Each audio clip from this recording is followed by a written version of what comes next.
TET paper 2 SST के लिए एक ऐसी वीडियो लेकर आया हूं। इस वीडियो के अंतर्गत आप सभी को हिस्ट्री, ज्योग्राफी, पॉलिटी और पेडागोजी के टॉप सेलेक्टेड इम्पोर्टेंट वही क्वेश्चन कराऊंगा जो परीक्षा के लिए इम्पोर्टेंट साबित होंगे।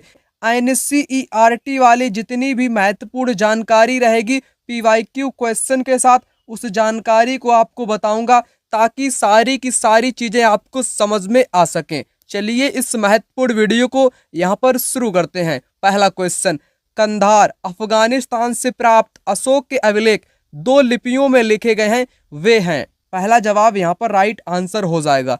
अगर मैं इस क्वेश्चन से जुड़े अन्य महत्वपूर्ण पॉइंट की बात करूं तो पहला पॉइंट आप लोग याद रखना। उसी के साथ मैं बात कर लूं सर्वाधिक किस लिपि में लिखे गए हैं इसके अभिलेख, तो उस लिपि का नाम आप लोग याद रखना, ब्राह्मी लिपि। जी हाँ, ब्राह्मी लिपि जो है उस लिपि में सर्वाधिक इसके अभिलेख लिखे गए हैं। और क्वेश्चन एग्जाम में बनता है कि ब्राह्मी लिपि को सबसे पहले किस व्यक्ति ने पढ़ा था और कब पढ़ा था, तो 1837 में ब्राह्मी लिपि को जेम्स प्रिंसेप नामक अंग्रेज अधिकारी ने पढ़ा था। उस व्यक्ति का नाम क्या था? जेम्स प्रिंसेप उस व्यक्ति का नाम था जिसने अशोक के ब्राह्मी लिपि को 1837 में सबसे पहले पढ़ने का काम किया था। चलिए बात कर लेते हैं अगले क्वेश्चन की। अगला यहाँ पर कहता है निम्नलिखित में से भारत के किस रेगुलेटिंग एक्ट के अंतर्गत एक नए सर्वोच्च न्यायालय की स्थापना की गई थी, तो 1773 के रेगुलेटिंग एक्ट के तहत भारत में सर्वोच्च न्यायालय की स्थापना की गई थी। राइट जवाब आपका हो जाएगा। उसके बाद अगला क्वेश्चन आपकी स्क्रीन पर आ चुका है। कथन ए तथा आर को पढ़ें और सही विकल्प चुनें। मुक्तियों द्वारा एकत्रित राजस्व की रकम का हिसाब लेने के लिए राज्य द्वारा लेखा अधिकारी नियुक्त किए गए थे।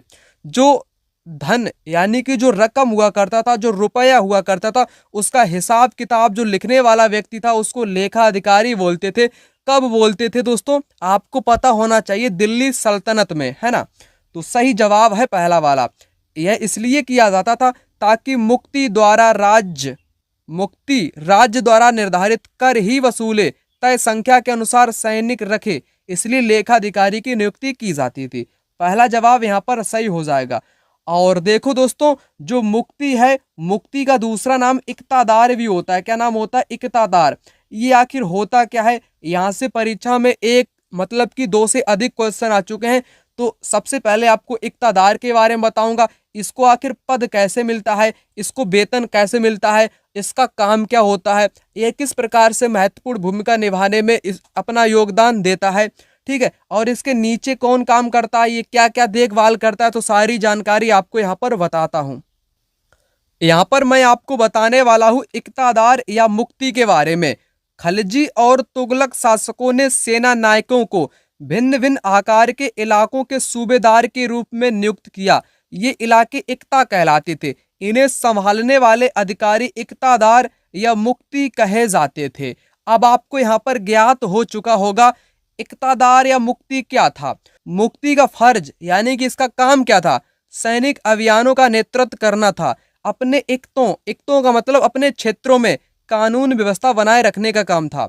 और उसके अलावा इसका क्या काम था? अपनी सैनिक सेवाओं के बदले वेतन के रूप में मुक्ति अपने इलाकों से राजस्व की वसूली किया करते थे। राजस्व की वसूली करते थे अपना वेतन पाने के लिए, ठीक। राजस्व की रकम में अपने सैनिकों को भी तनख्वाह दिया करते थे। और यहाँ पर सबसे महत्वपूर्ण लाइन है, उनका पद वंश परंपरा से ना चले और उन्हें इक्ता थोड़े समय के लिए मिले, जिसके बाद उनका स्थानांतरण कर दिया जाता था। यानी कि इसमें कोई आनुवांशिक पद नहीं था, है ना, इनसे पद छीन लिया भी जाता था। और सबसे महत्वपूर्ण यहाँ पर है, सुल्तान अलाउद्दीन खिलजी के टाइम कठोर नियमों का पालन किया जाने लगा था। एग्जाम में क्वेश्चन इस लाइन से आया था, आप लोग देखो, मुक्ति लोगों द्वारा एकत्रित किए गए राजस्व की रकम का हिसाब लेने के लिए राज्य द्वारा लेखाधिकारी नियुक्त करते थे। इस बात का ध्यान रखा जाता था मुक्ति राज्य द्वारा निर्धारित कर ही वसूले और तय संख्या के अनुसार सैनिक रखे। तो इतनी जानकारी थी, यहाँ से एग्जाम में क्वेश्चन भी आता है, ठीक। तो जस्ट जो क्वेश्चन मैंने आपको कराया, क्वेश्चन आपकी आंखों के सामने आप लोग देख सकते हो, दोनों सही हो जाएंगे। ये सारी जानकारी आपको कहां पर बताई जा रही है। जितने भी लोग पहली बार इस वीडियो को देख रहे हैं तो उनको पता नहीं होगा कि मैंने आप सभी लोगों के लिए एसएसटी पेपर 2 के लिए नोट्स प्रोवाइड कराए हैं। तो नोट्स का प्राइस मिनिमम प्राइस रहेगा, कोई ज़्यादा इसका प्राइस है नहीं। और नोट्स की मैं बात कर लूँ, नोट्स आपको कंप्लीट मिलेगा, है ना, जिसमें आपका क्या क्या रहेगा, कलर चेंज करके आपको बताता हूँ। इसमें आपका कंप्लीट हिस्ट्री रहेगा, ज्योग्राफी रहेगा और पॉलिटी कंप्लीट रहेगा। 6, 7, 8 यानी कि तीनों क्लास का रहेगा कंप्लीट। एसएसटी पेडागोजी भी रहेगा। और नोट्स जो आपके रहेंगे, नोट्स जो रहेंगे उसमें चैप्टर 22 पीवाईक्यू क्वेश्चन भी रहेंगे। पीवाईक्यू क्वेश्चन की बात करूं, इसमें 2011 से अब तक के, ठीक है ना, अब तक के सारे क्वेश्चन आपको इन्हीं नोट्स में मिलने वाले हैं। जैसे मैंने आपको जानकारी बताई, उससे जुड़े क्वेश्चन भी आपको करा रहा हूं। इक्तादार और जागीरदारों के विषय में आपसे यहाँ पर पूछ लिया। ये पद विशिष्ट क्षेत्रों के नायकों या सैनिकों को क्रमशः दिल्ली सल्तनत और मुगल शासन में दिए जाते थे। अब आपको एक जानकारी और प्राप्त हो गई, इक्तादार जो थे ये दिल्ली सल्तनत में थे और जागीरदार जो थे ये मुगल शासन में काम किया करते थे। उसके अतिरिक्त एक और क्वेश्चन आया, खिलजी और तुगलक शासकों ने सेना नायकों को सूबेदार के रूप में नियुक्त किया जिन्हें मुक्ति कहा जाता था। खिलजी और तुगलक ने नियुक्त किया था, किनको? मुक्ति को नियुक्त किया था। अब देखो इक्तादार और मुक्ति के कार्य भी यहाँ पर दिए गए हैं, ठीक है ना। तो ये नोट्स आप लोग ले सकते हो, इसमें कंप्लीट आपको मिलेगा विथ पीवाईक्यू क्वेश्चन के साथ। क्वेश्चन की मैं बात करूं, जैसे मैंने कोई टॉपिक यहाँ पर जो आपको बता रहा हूं उससे रिलेटेड सारे के सारे क्वेश्चन आपको यहीं पर मिल जाएंगे, ठीक।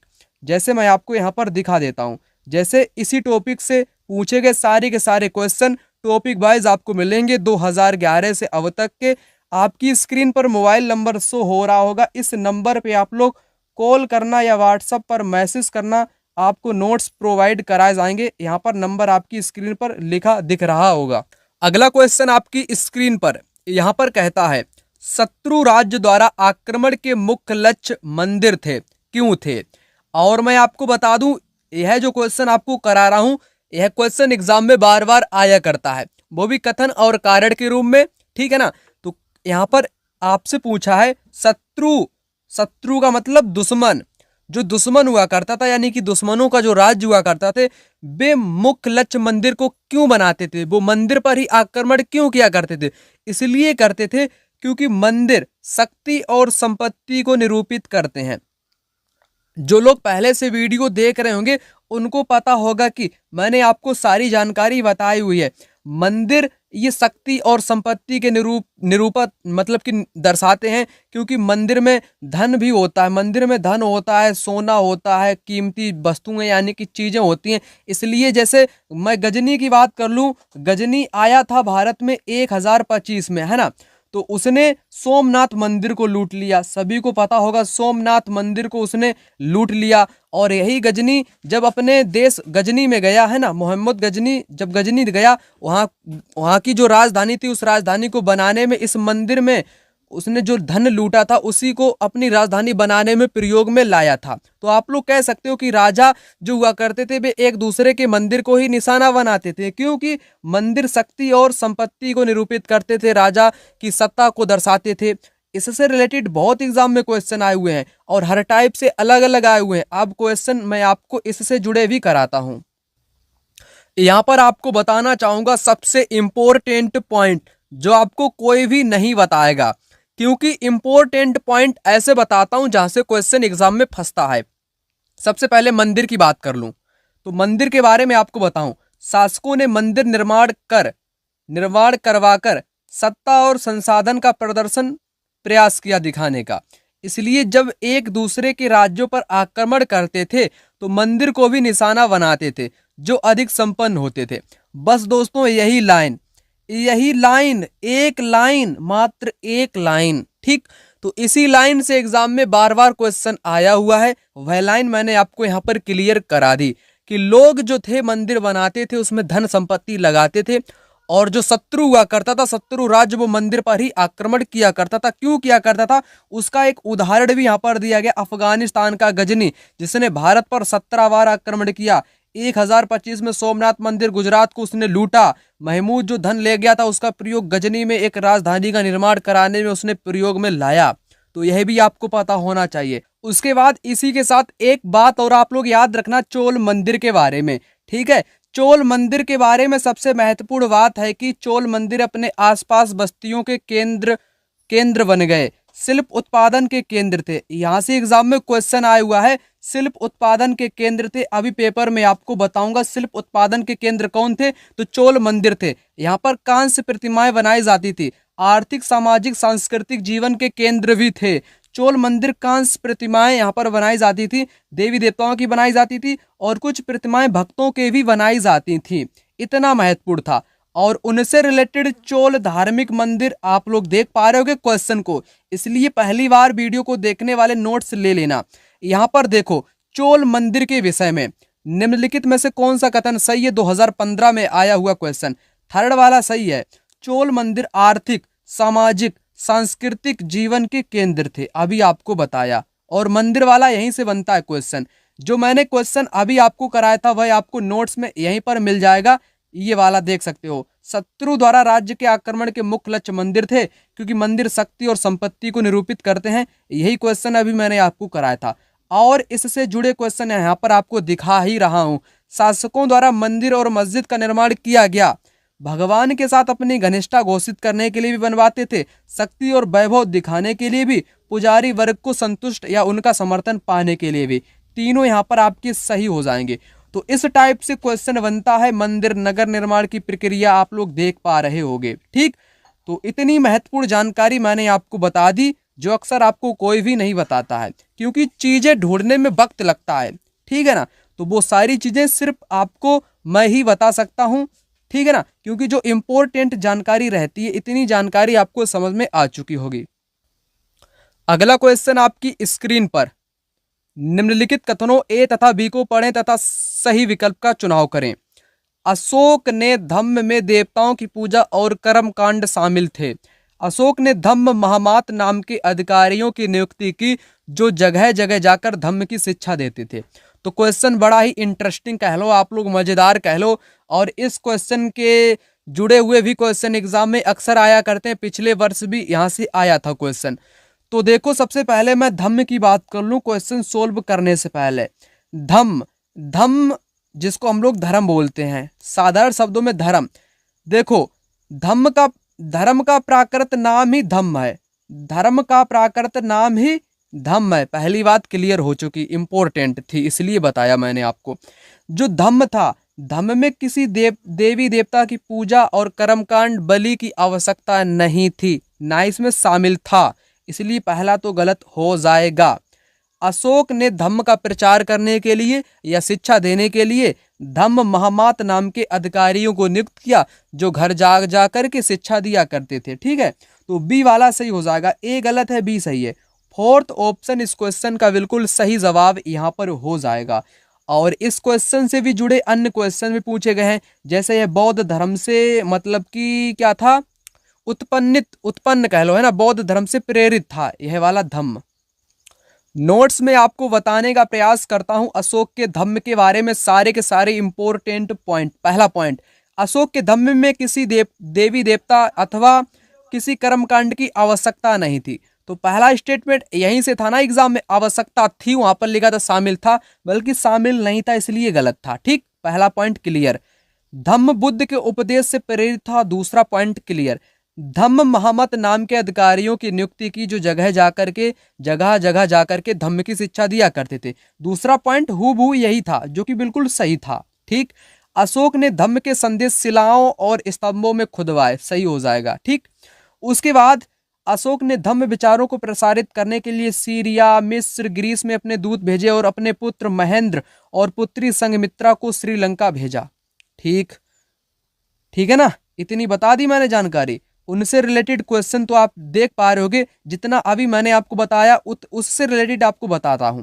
तो क्वेश्चन आपकी स्क्रीन पर अशोक के धम्म के बारे में, इसमें किसी देवी देवता की आवश्यकता नहीं थी, सही बात है। इसमें किसी बलि कर्मकांड की आवश्यकता नहीं थी, सही बात है। धम्म के विचार बुद्ध के उपदेश से प्रेरित थे, सही बात है। लोगों को धम्म की शिक्षा देने के लिए अशोक ने बौद्ध भिक्षुओं को नहीं, महामात, अभी बताया ना, महामत नाम के अधिकारियों को नियुक्त किया। तो डी भैया गलत हो जाएगा यहाँ पर, और ए बी सी सही हो जाएगा। ए बी सी किसमें है, फोर्थ में दिया गया है, ए बी सी सही आंसर हो जाएगा। तो इस टाइप से क्वेश्चन आया। ठीक, आशा करता हूँ आपको सारी की सारी चीज़ें जो हम बता रहे हैं आपको वो आपको समझ में आ रही होगी, है ना। कोई डाउट वगैरह हो तो आप लोग क्या कर सकते हो, कमेंट बॉक्स में कमेंट कर सकते हो। जो क्वेश्चन अभी मैंने आपको कराया था वह क्वेश्चन आपकी स्क्रीन पर यहाँ पर रहा, आप लोग यहाँ पर देख सकते हो। सोल्व कराया हुआ क्वेश्चन ए गलत है, बी सही है, ठीक। ये वाला अभी तो मैंने आपको कराया था, उससे जुड़े तमाम क्वेश्चन हैं, आप लोग देख पा रहे होगे। मैं यहाँ पर स्क्रॉल कर रहा हूँ, ठीक। तो नोट्स आप लोग अभी तक नहीं लिया तो आप लोग ले लेना, नए वाले लोग, है ना। अगला क्वेश्चन आपकी स्क्रीन पर आ चुका, इस क्वेश्चन को मैंने यहाँ पर आपको करा दिया। उसके बाद अगला यहाँ पर कुछ इस प्रकार से कहता है, निम्नलिखित में से चोल वंश के संबंध में, चोल वंश अभी आपको बताया था चोल मंदिर के बारे में, तो चोल मंदिर शिल्प उत्पादन के केंद्र थे, ये तो बात सही हो जाएगी। क्या यहाँ पर कांस्य प्रतिमाएं, कांस्य की जो प्रतिमाएं थी वह बनाई जाती थी यहाँ पर प्रतिमाएं, ठीक। तो इतनी चीज मैंने यहाँ पर क्लियर कर दी, जो कि थर्ड जवाब यहाँ पर बिल्कुल सही हो जाएगा। उसके बाद अगला, ए और बी कथनों पर वुड के नीति पत्र के संदर्भ में विचार कीजिए और सही उत्तर का चयन कीजिए। वुड एक व्यक्ति का नाम है जो कि एक शिक्षा नीति लाया था भारत में 1854 के करीब में, ठीक। तो वुड का नीति पत्र यह तर्क देता था कि यूरोपीय शिक्षा से भारतीयों के नैतिक चरित्र का उत्थान होगा, यानी कि भारतीयों का जो चरित्र है वो थोड़ा वो सुधरेगा। तो वुड का नीति पत्र यही कहता है, तो यही बात सही हो जाएगी। पूरब का साहित्य त्रुटि रहित था, त्रुटि रहित का मतलब जैसे मैं कह दूं यहाँ पर, ये समझो आप सही कर दोगे, सही नहीं है ये गलत है। क्या है, ये गलत है। पहला तो सही है, पहला सही है, बी गलत है, यानी कि थर्ड जवाब इस क्वेश्चन का यहाँ पर हो जाएगा। एक बात समझो आप लोग, पूरब का साहित्य, पूरब का साहित्य मतलब जैसे भारत, भारत को ही कहने का मतलब यहाँ पर कहा गया है। भारत का साहित्य त्रुटि रहित है, त्रुटि रहित, रहित का मतलब उसमें कोई गलती ही नहीं है। रहित का मतलब है जैसे मैं कह दूं कि गिलास पानी रहित है, पानी रहित, पानी रहित का मतलब क्या होता है, त्रुटि रहित। आप लोग समझ गए कि कोई गलती उसमें नहीं है, बल्कि इनका कहना गलती है, ठीक। तो इसलिए यह गलत है, इसलिए यह यहाँ पर गलत है, आप लोग समझ गए होंगे। उसके बाद यहाँ पर देखो, मिलान करो फटाक से, मिलान करना है, कोई कठिन काम यहाँ पर नहीं है, ठीक। तो मिलान करो मुगल साम्राज्य का, चौसा का युद्ध, कन्नौज का युद्ध, खानवा का युद्ध, चंदेरी का युद्ध, ये किसके द्वारा लड़ा गया था, आप सभी को पता होना चाहिए, ठीक। तो कन्नौज का युद्ध 40 में हुआ था या 39 में हुआ था, आपका यहाँ पर जवाब होगा। आपका जवाब क्या होगा, आपका यहाँ पर जवाब जो हो जाएगा, कन्नौज का जो युद्ध लड़ा गया था वह 1540 में, और चौसा का युद्ध 1539 में हुआ था। ए का यहाँ पर जाएगा थर्ड के साथ, ए का थर्ड किस में है भैया, ए का थर्ड है फोर्थ में, तो फोर्थ वाला जवाब यहाँ पर हो जाएगा, ठीक। फोर्थ वाला जवाब यहाँ पर हो जाएगा आपका करेक्ट। इस प्रकार से मिलान यहाँ पर हो जाएगा। आपको कमेंट बॉक्स में कमेंट कर देना है, ईमानदारी से आप लोग कमेंट करना। क्या आप लोग कमेंट करोगे, आप लोग यहाँ पर कमेंट करना, चौसा का युद्ध, कन्नौज का युद्ध, खानवा का युद्ध और चंदेरी का युद्ध किन किन लोगों के बीच में हुआ था, ठीक है ना। यह आप लोग कमेंट बॉक्स में बताना किसके बीच में हुआ था, किसके बीच में हुआ था, ईमानदारी से कमेंट करके आप लोग बताना। एक सिंपल सा क्वेश्चन है जो कि जनरली अन्य एग्जाम में भी देखने को मिलता है। उसके बाद यहां पर भी आपको करना क्या है, मिलान करना है। नम्मलार, चैतन्य देवा, सूरदास, नरसिंह मेहता। नरसिंह मेहता गुजरात से रिलेटेड हैं। गुजरात को क्या बोलोगे, जैसे मैं भारत का मानचित्र यहाँ पर बना दूं इस टाइप से, ठीक है। तो इसमें गुजरात कहाँ पर है, आप कहोगे गुजरात यहाँ पर है, यह है ईस्ट, यह है वेस्ट, यानी कि वेस्ट का मतलब पश्चिम में है गुजरात। नरसिंह मेहता पश्चिम भारत यानी कि गुजरात से रिलेटेड थे। वहीं सूरदास उत्तर भारत से रिलेटेड है, सूरदास तुलसीदास है ना, ये उत्तर भारत के ही थे। चैतन्य देवा ये क्या नाम है भाई, बंगाल है ना, बंगाल आपने सुना है। चैतन्य देवा क्या बंगाली थे, जी हाँ। और नम्मलार, जो अलवार संत नम्मलार, उसमें एक संत आते हैं जो कि दक्षिण भारत से रिलेटेड थे। तो ऐसे इस क्वेश्चन को आपको सोल्व कर लेना है, कोई कठिन सा काम नहीं है। जैसे आपको एक दो आता हो तो आप सोल्व कर लोगे। डी का जाएगा पहले के साथ, डी का पहला, और सी का जाएगा थर्ड के साथ, डी का पहला और थर्ड वाला यहाँ पर सही जवाब आपका हो जाएगा। ठीक, इस टाइप से ये वाला। उसके बाद आगे बढ़ता हूँ। आगे यहाँ पर क्वेश्चन है, हु रोट द बुक गुलामगिरी। गुलामगिरी किताब किसने लिखी थी? तो किसने लिखी थी आपको मैंने हर बार बताया है, ज्योतिराव फूले या ज्योतिबा फूले ने गुलामगिरी किताब लिखी थी। ठीक, सत्य शोधक समाज की स्थापना भी 1873 में ही इन्होंने ही की थी, ये भी आपको पता होना चाहिए। और गुलामगिरी किताब थी यह किन लोगों को समर्पित थी? जो अमेरिकी गृह युद्ध था, क्या था? अमेरिकी गृह युद्ध था ना, उसमें जो जो व्यक्ति थे, जिन उन व्यक्तियों को न्याय दिलाने में जिन लोगों ने सहायता उनकी की थी, है ना, तो उन्हीं को यह समर्पित करी गई है किताब गुलामगिरी। और दूसरी किताब का नाम याद रखना आप लोग, काश्तकार का चाबुक। काश्तकार का चाबुक यानी कि किसान का चाबुक, इन्होंने ही, ज्योतिराव फूले ने ही किताब लिखी है। और मैं आपसे एक बात कह देना चाहता हूँ, एक टॉपिक है आपकी 8th हिस्ट्री का, महिलाएं जाति सुधार, वहां से 200 से अधिक क्वेश्चन आए हुए हैं, वही टॉपिक है। जैसे ज्योतिराव फूले के बारे में आपको अभी बताऊंगा, हरिदास ठाकुर, नारायण गुरु, मुमताज अली, तब तक के लिए ज्योतिराव फूले यहाँ पर राइट जवाब हो जाएंगे। और नीचे क्वेश्चन है उसी टॉपिक से, जैसे क्वेश्चन है, मानव जाति के लिए मानव जाति के लिए एक जाति एक धर्म एक ईश्वर का सुप्रसिद्ध नारा किसने दिया था? तो नारायण गुरु ने दिया था। किसने? नारायण गुरु ने दिया था। अभी मैं आपको सभी के बारे में बताऊंगा। अंबेडकर ने मंदिर प्रवेश आंदोलन चलाया था, ईवी रामास्वामी नायकर ने आत्म सम्मान आंदोलन चलाया था। एक एक करके सभी के बारे में बताऊंगा, टेंशन मत लो। ठीक, अभी बताऊंगा। और ये भी मैं आपको क्लियर कर दूं, 1905 में बंगाल में स्वदेशी आंदोलन सबसे सशक्त था। वंदे मातरम आंदोलन के नाम से आंध्र क्षेत्र में जाना गया था, है ना।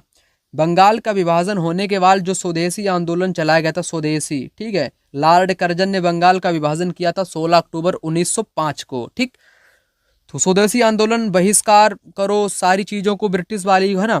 तो वंदे मातरम आंदोलन के नाम से स्वदेशी आंदोलन को जाना गया था आंध्र प्रदेश में, ठीक, आंध्र वाले इलाकों में। अभी मैं आपके इसी के बारे में भी बताऊंगा, तो इतना मैं पहले इनके बारे में बता दूं ताकि कंसेप्ट आपका यहां पर क्लियर हो सके। मैंने अभी आपको बताया एक टॉपिक जो कि है महिलाएं जाति एवं सुधार। मैंने इस टॉपिक में 80 PYQ सिलेक्ट किए हैं। वैसे तो यहाँ से 200 से अधिक क्वेश्चन पूछे गए हैं, कुछ क्वेश्चन सेम टू सेम 3 से 4 बार रिपीट हुए हैं, उनको मैंने एक बार ही लिया है इसलिए। ठीक है, तो सबसे पहले इस टॉपिक में सारे महत्वपूर्ण व्यक्ति हैं, राम मोहन राय, चंद विद्यासागर, विधवा पुनर्विवाह, बाल विवाह, ताराबाई शिंदे, पंडिता रमाबाई, ज्योतिबा फूले, रामास्वामी पेरियार, घासीदास, नारायण गुरु। तो मैं इतने के बारे में आपको बताने का प्रयास करता हूं। और PYQ तो यहाँ से भर भर के आए हुए हैं, आप लोग यहाँ पर देख पा रहे होंगे PYQ क्वेश्चन, ठीक, यहाँ से शुरू हो चुके हैं। जब तक मैं स्क्रॉल करूंगा तब तक आप लोग यहाँ पर देखते रहना, बहुत सारे क्वेश्चन एग्जाम में आए हुए हैं।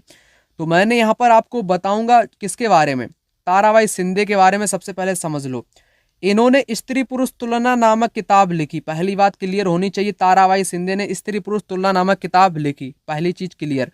उसके बाद पंडिता रमाबाई, इनकी किताब है एक हाई कास्ट हिंदू वुमेन, और इनको पंडिता की उपाधि दी गई क्योंकि ये संस्कृत की महान विदुषी थी। और इन्होंने पुणे में विधवा गृह की स्थापना करी, जहां ससुराल वालों के अत्याचार झेल रही महिलाओं को रखा जाता था। ठीक, और उसके बाद इनसे रिलेटेड PYQ अभी आपको मैं कराऊंगा ही नहीं, क्योंकि बहुत PYQ है, अगर मैं इस टॉपिक को कराने लगूं 2 से 3 घंटा खत्म हो जाएंगे, है ना। तो मैं देखो, ज्योतिबा फूले वगैरह सारे आए हुए हैं, तो उन्हीं को मैं यहाँ पर ढूंढ करके आपको बताता हूँ।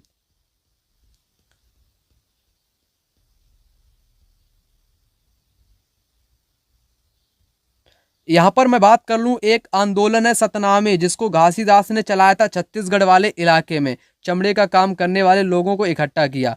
मतुआ पंथ आंदोलन हरिदास ठाकुर ने चलाया था पूर्वी बंगाल में, चंडाल काश्तकारों के बीच में इन्होंने काम किया था। वहीं नारायण गुरु जो थे ये केरला से रिलेटेड थे, इन्होंने भैया एक नारा दे दिया बहुत महत्वपूर्ण, ओरु जाति ओरु मातम ओरु देव मनुष्यानु, मानवता की एक जाति एक धर्म एक ईश्वर का नारा इन्होंने दे दिया।